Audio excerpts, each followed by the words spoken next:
the internet died years ago and we didn't even notice? What if most of the conversations you're having online, those posts, those comments, those debates aren't even with real people?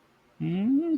Welcome to the Dead Internet Theory, where AI generated content, bot armies, and a handful of shadowy forces may be controlling everything you see. And what is up, everybody? This is the Triple T podcast, where we talk conspiracy theories and all sorts of amazing things that we find amazing and fascinating. And by we, that means me, Matt, the voice you're hearing right now, and also Luther Grimwood, the voice you're about to hear right now. Hey everyone, Luther Grimwood here. I'm thrilled to dive into this wild theory with Matt. I mean, just imagine. What if the internet's just one big ghost town run by AI? It's a little creepy, but also kind of fascinating, right? We've got a lot to unpack today, so let's get into it. I mean, could you imagine that it's, not dead, I guess, Luther, but zombified because people love zombies? I mean, could you imagine that 45-minute comment fight that you just had on Facebook and you realize that, well, nobody disagreed with you like a human would? I mean, yes, the profile looks real and it looks like they really had a picture and all that good stuff, but what if it wasn't real, Luther? Oh, that would be a trip, wouldn't it? You'd be passionately defending your favorite pizza topping to a bot that doesn't even care. It definitely makes you think twice about all those heated online debates.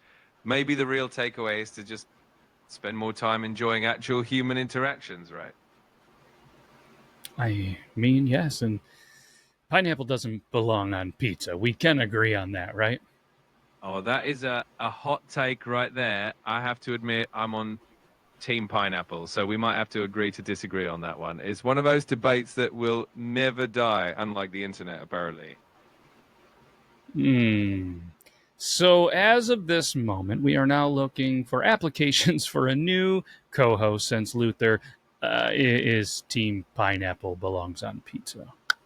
Haha, fair enough. I knew that might be a deal breaker for some folks, but hey, little friendly disagreement keeps things interesting, right? Maybe we can find some common ground on something else. Maybe, Luther. Just maybe.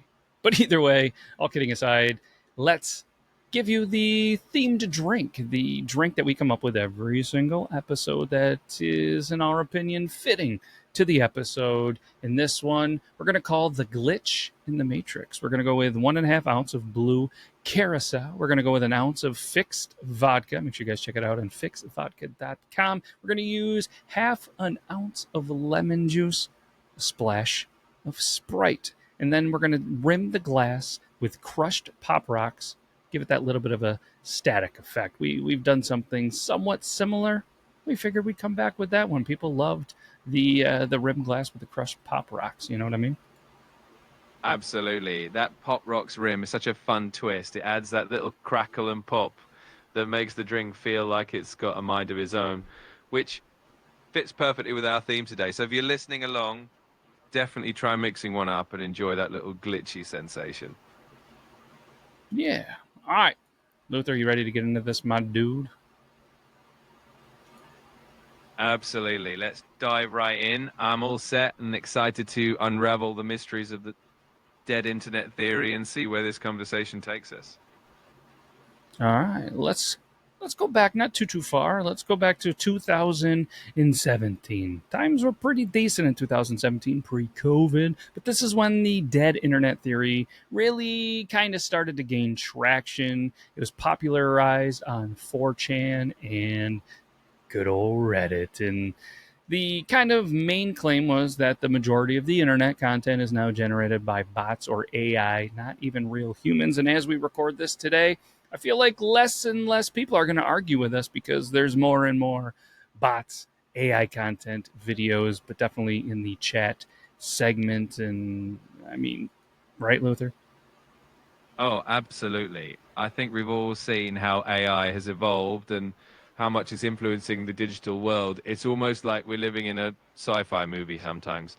But it does make for some fascinating discussions and maybe a little bit of healthy skepticism about what we see online never hurts, right? For sure. And you may be wondering, bots? AI bots and stuff like that. And what that essentially is it's been happening for years and years, where you can go out and people can not You've only got pay for likes, they automated can. accounts Oh, or scripts that can generate content, post comments, and even hold conversations that feel pretty real. And as the tech gets more advanced, it gets harder to tell who's human and who's not. It's a wild ride, and it definitely keeps things interesting.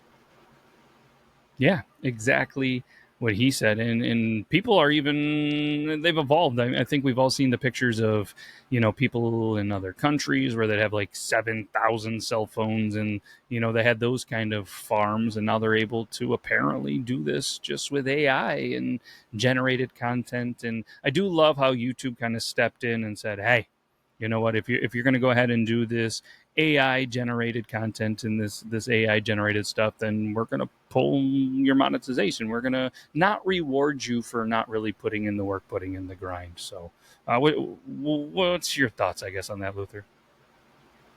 I think it's a smart move on YouTube's part to keep the playing field fair and encourage genuine creativity. It definitely ensures that creators who put in the effort and produce original content get the recognition. Yeah. Yeah, get the recognition that they truly do deserve for putting in the work that they do deserve. But I do have to admit, a lot of these AI videos and stuff not only captivated the internet, but they're pretty cool to see. Oh, absolutely. Some of that AI generated content is really impressive and super creative. It kind of pushes the boundaries of what we thought was possible, and it's definitely fun to watch. It's all about balance, right? A little bit of AI magic mixed with some human creativity makes for a pretty awesome combo.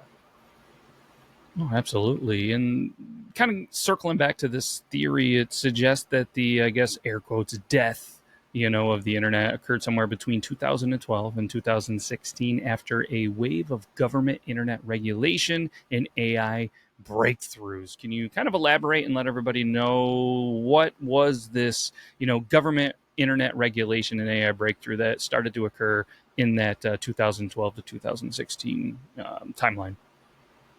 Yeah, absolutely. So during that time, we saw a lot of changes. There were government regulations that focused on things like net neutrality and data privacy. And at the same time, AI really started to take off. We got more sophisticated algorithms, machine learning, and all that good stuff, which meant that a lot of content could be created and curated by AI. It was kind of a perfect storm that led to this theory taking root. Yeah, and you have to imagine that's 2012 at the time of the recording. That's 13 years ago. What is the difference of the internet and the AI use then compared to what it is now? Because let's be honest, it seems like everything is like overly AI driven in the consumer world, but AI has been being used by top tier companies for a very long time. And if you want to do a very dark conspiracy theory active. People are saying that AI has been around for much, much, much longer than anybody has ever seen, even before we, had the internet and what we think the internet is today.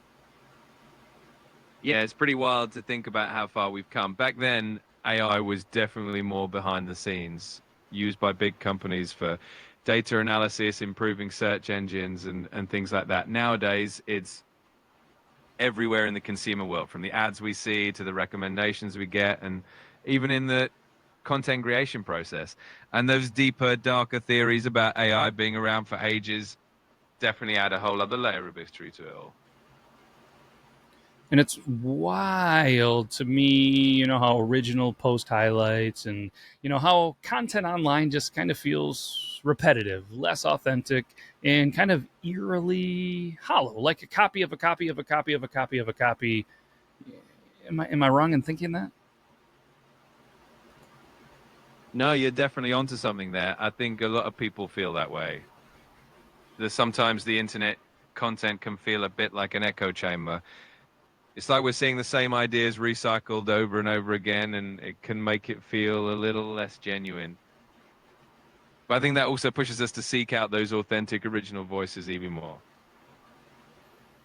Yeah, it's the more and more that you kind of rely on AI, the less and less you rely on your brain and thinking. And I'm not out here, neither of us are out here saying AI is bad, Terminator, blah, blah, blah. We're not out there. We're just going with the theory of this and our general opinions. And we do have a little bit of some research and actual data that we're going to sprinkle in here in a minute. But it is, to me, frustrating how this dead internet, that kind of the world that we're living in right now, it's like, there's just so much fake information, fake news, and now you're able to put a twist on it for the clickbaits, getting people to watch and read, and just this false information. While at the end of the day, there's so much real stuff that needs to, and again, my opinion, be out in the forefront of stuff that's just hidden so far deep within all the fake stuff. It's pretty hard to get through it.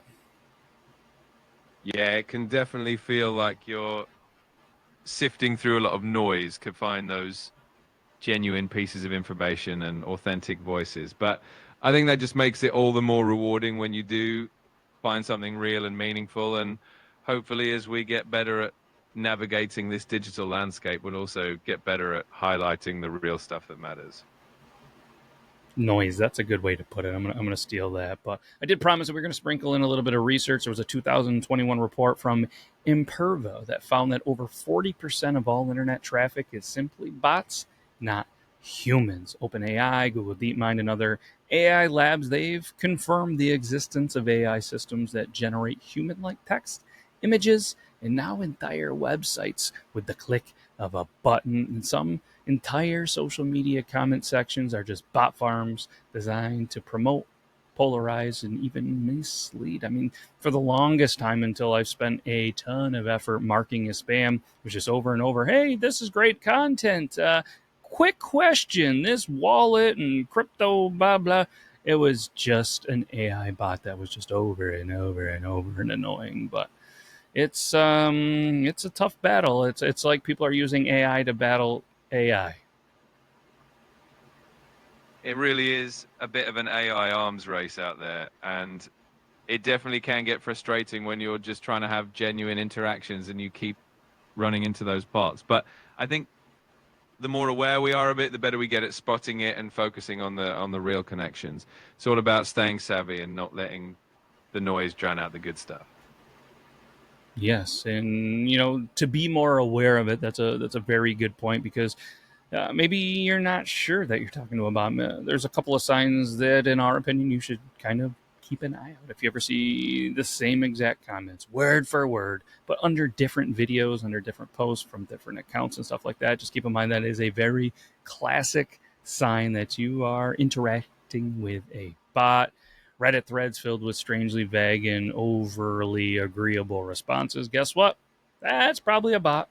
Twitter, I still call it Twitter. Some people are going to call it X. Users, if there's no history, it's a generic photo and there's just rapid fire posting behaviors. Guess what? Probably a bot. If you have AI generated articles on Google that sound fluent but are factually incorrect, like we just talked about a little bit more, guess what? You're talking to a bot. Exactly. And once you start noticing these patterns, it becomes a lot easier to filter them out and focus on genuine interactions. It's kind of like developing a sixth sense for spotting bots. And the more we all get savvy about it, the better we can keep the internet a place for real connections and meaningful content.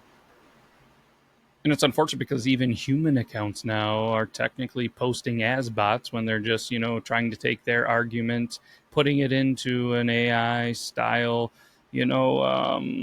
program, and then just copy pasting back into it. Again, there's no thought into that. If you're going to get into a Facebook argument, and not taking the extra 5, 6, 10 steps of Googling and doing your own research, now they're just yep, here it is. This is why. Not even reading the response, and it's making to the point where I don't even get on any of my personal accounts anymore because it's just bot bot. Anyways, what's your thoughts on that, Luther? Yeah, I totally get that feeling. It can definitely get overwhelming when it seems like even genuine human interactions are getting that AI treatment. It kind of takes the heart out of the conversation, you know? But I think if we just keep pushing for real, thoughtful engagement and encourage others to do the same, we can help keep things authentic and meaningful. For sure. Bot Sentinel and other watchdogs estimate that up to 25% of Twitter accounts are fake and automated. That means 25. And this is, some dated research. I'm going to say, if I had to make a guess, 30 to 35% of probably all Twitter accounts are fake and automated. Facebook, they purged 5.4 billion with a B fake accounts just in 2019. 2019, 6 years ago. Imagine where that is at now. And these newer bots, they use LLMs, kind of like ChatGPT, to create deeply convincing posts and even argue with a little bit of a nuance. You know what I mean? Absolutely. It's pretty astonishing how sophisticated these bots have become. They can mimic human behavior so convincingly that sometimes it's hard to tell the difference. It just means we have to stay sharp and keep questioning what we see online and always look for those genuine, authentic interactions. Yeah. Luther, let me ask you this. Why, in your opinion, would you think that someone would want to kill the internet? That's a pretty fascinating question. I think if someone wanted to kill the internet, it might be about controlling information, right? The internet gives everyone a voice and access to endless information. So if you replace that with something more controlled, it's easier to shape narratives and influence opinions. It's definitely a thought-provoking idea. Agree. I mean, like we've kind of said in many episodes and people, on the internet, the real ones on the internet, if you were to kill or, deliberately shut down or take over, the internet, just flood it with all this noise, you'd be able to then control the narrative. You could reduce dissent. Absolutely. And by controlling that narrative, it would be a lot easier to shape public opinion and influence what people believe. It's kind of a reminder of how important it is to stay critical and seek out reliable sources of information. It definitely keeps things interesting and a bit challenging too. It's hard to find these reliable sources these days, Luther. But yeah, I agree with you. AI bots, they would be able to shape perception. They could flood platforms with controlled content. And, everybody now has forgotten the old rule, Luther, that at least I grew up early internet stages. If it's on the internet, it must be true, right? With the thickest sarcasm that you could taste it over in the UK.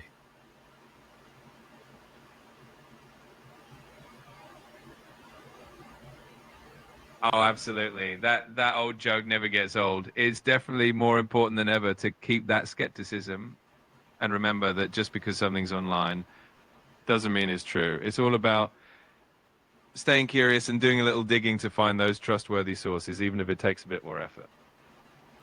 Absolutely. I mean, imagine if only a handful of, people or, governments deciding exactly what you see online via, algorithmic, I said that wrong, algorithmic control and synthetic engagement. I mean, it's happening. It's happening a lot and it's tough to see. Yeah, it really is a bit unsettling when you think about it that way. It makes it all the more important for us to be mindful of what we're consuming and to really seek out diverse perspectives. It's a challenge, but I think being aware of it is the first step in making sure we keep our online experiences genuine and balanced.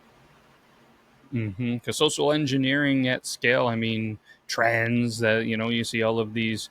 I mean, one of the dumbest ones ever, the Tide Pod trend, these dancing trends, hashtags, the outrage cycles, all of this stuff at the end of the day can be manufactured. And we need to really be careful. And the youth of this world definitely need to be, aware. They need to be careful. What's wild too, Luther, is there's some studies that have been done. One like from the Oxford Internet Institute confirmed that state-sponsored bot campaigns influencing elections, political opinions in public discourse is definitely a thing. I mean, remember years and years ago when Zuckerberg confirmed that Facebook definitely did a little bit of testing where they controlled what you saw to actually control your mood. They were able to take posts where all you saw was sad, argumentative, just bad post, and it influenced you, and next thing you know, you were sad and you were angry, and then they were like, all right, we're going to send a whole bunch of happy, over happy posts and stuff like that, and it controlled your mind where you were happier and everything like that. Like, the internet is a pretty dangerous place, and let's be honest, it can be used as a weapon. Yeah, absolutely. Those experiments really showed how powerful these platforms can be in shaping our emotions and perceptions. It definitely makes you realize how important it is to stay aware and critical of what we consume online. It's like navigating a digital jungle sometimes, but staying informed is definitely the key. 100%. The CIA, they actually declassified files that showed decades of interest in information warfare and psychological operations. The PSYOP. Feel like Pink Pony's going to sing a song about that. PSYOP. Probably not. But tech platforms like Facebook and YouTube, they've also admitted to suppressing or promoting content through AI moderation systems. It's out there, but it probably wasn't pushed to your algorithm. Yeah, it's definitely eye-opening when you start digging into it. It shows just how much influence these platforms can have behind the scenes. It's definitely a reminder to keep our eyes open and always question the information we come across, even if it does come from our own feeds. Yeah, I mean, there were shows out there, Catfish, that were out there before, kind of trying to warn people. Because I mean, how many times too, Luther, have you personally went out, you argued with somebody, maybe a conspiracy theorist named Flat Earth Ron or something like that, who, potentially were real. They're probably sweaty men in their mom's basement. But now you're arguing and it's just clean, it's too polished. There's barely a typo in the post, and next thing you know, five bots reply instantly when you make a typo in a post and pretty much call you all sorts of names, and they're the grammar police, they're soulless, and it's just instant almost. It's not even trolling at this point. It's what, let's go with maintenance. Yeah, it really does feel like that sometimes, like you're just dealing with this whole automated response system rather than genuine people. It can definitely take the fun out of a good debate, but it's all the more reason to keep our cool and remember that not every argument is worth having, especially if it's with bots. Yeah, one thing that I'm overly not in love with is how kind of companies are using AI just to pump out articles, they pump out videos, blog posts, and even music. You know what I mean? No human input. There was just a whole entire band that was trending on Spotify that finally they came out and were like, yeah, we're 100% AI, and people were loving it. Didn't even notice. I got to be honest. I was listening to some music after I knew it was AI. If I didn't know that it was AI, it would have fooled me as well. Yeah, it really is amazing how convincing AI generated content can be, especially when it comes to music or other creative forms. It definitely blurs the line between human creativity and technology. And it's both exciting and a little bit strange at the same time. It kind of makes you appreciate the real human touch even more. Oh, absolutely. And I mean, let's see. Let's be honest. Social media's TikTok, YouTube, all of those, they're flooded with not only AI faces, text to speech, voiceovers, fake engagement, and YouTube's got the Elsa Gate scandal, algorithm fed, bizarre AI generated videos that were targeting kids, the youth of America. Man, I don't like that one bit. Yeah, that whole Elsa Gate situation was definitely unsettling. It just shows how important it is to keep an eye on what kind of content is out there, especially for kids. It's a reminder that while AI can do some amazing things, we really have to stay vigilant and make sure that the content we're consuming and sharing is positive and safe.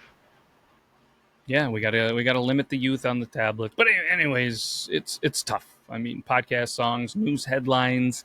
How many of these are actually just AI curated, and it's easy to skip? That's why I stick with a couple of my favorites that I know are not AI curated. Thankfully, yeah. And I mean, you got some. Let's throw this out here. Google, just to be on our team, and they've invested billions into AI generated search. Whether it's good or bad, it's the search generative experience. Meta's Llama 3 and OpenAI's GPT-4o are capable of holding conversations indistinguishable from humans. Entire companies now exist solely to create AI content farms for SEO and ad revenue. It's definitely a fascinating and kind of crazy landscape out there, right? The lines between human created and AI generated content are getting blurrier by the day. But I think as long as we stay aware and keep supporting those authentic creators we know and love, we can find a good balance. Yeah, so I don't know, Luther. Are we actually ready? You know, already in a digital Truman Show, fed content by AI to keep us pacified? It's definitely a thought-provoking idea, right? It sometimes feels like we're in our own little curated bubbles, but I think as long as we're asking questions and staying curious, we can keep a handle on what's real and what's not. Do you think we can ever return to the human internet? I think there's always hope for that.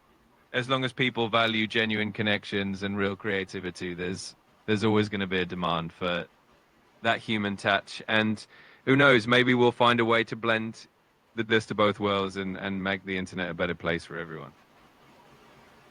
Is the AI driven future inevitable?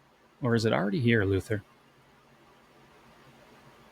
I think it's safe to say it's already here in a lot of ways, but that doesn't mean it's the only future. We still have a lot of power in shaping how we use AI and how we balance it with human creativity. It's all about finding that sweet spot and making sure we keep the human spirit alive in everything we do. Yeah, so let me ask you this. I mean, the internet is dead, which we've talked both sides of it already. Then what does that make us? Are we spectators, echoes, or are we just ghosts trapped in the machine? That's a pretty deep question. I like to think we're still very much alive and kicking, shaping the digital world just as much as it shapes us. Maybe we're a bit of all three, spectators, echoes, and sometimes ghosts in the machine. But ultimately, we're the ones who get to decide how we engage with it all. Yeah, you either have to embrace it or unplug your router every single night and go scream into a tree because, as far as we know, at least trees are real. Absolutely. Screaming into a tree can be pretty therapeutic, and it's definitely a good reminder that there's a whole world outside the digital realm. Finding that balance between embracing technology and staying grounded in the real world is probably the best approach. All kidding aside, though, this has been another fun conversation. Just be careful out there, everybody, and we'll do this again next week. Luther, appreciate you. Hit us with your best outro. Absolutely. This has been a blast. Thanks so much for having me. And to everyone out there, keep your wits about you in this wild digital world. Until next time, stay curious and stay real. Yeah, what he said. Take care, everybody. We'll be back next week.